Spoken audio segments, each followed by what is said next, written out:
እንደ ምታት በአንድ ጊዜ ልውጥ የሚል ነገር የለም። ክርስትና እድገት ነው። ኦርቶዶክሳዊነት እድገት ነው።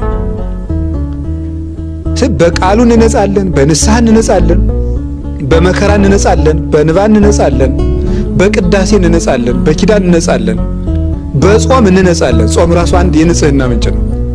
እነዚህ ሁሉ ለመንጻት ነው የሚደረገው።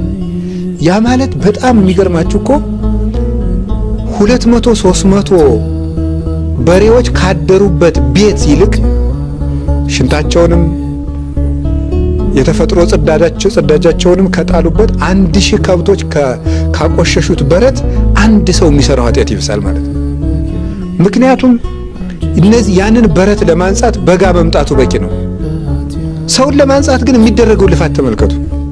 መሰበክ ከጀመርን ስንት ጊዜያችን ነው? መማር ከጀመርን ማንበብ ከጀመርን ስንት ጊዜያችን ነው? ግን እስካሁን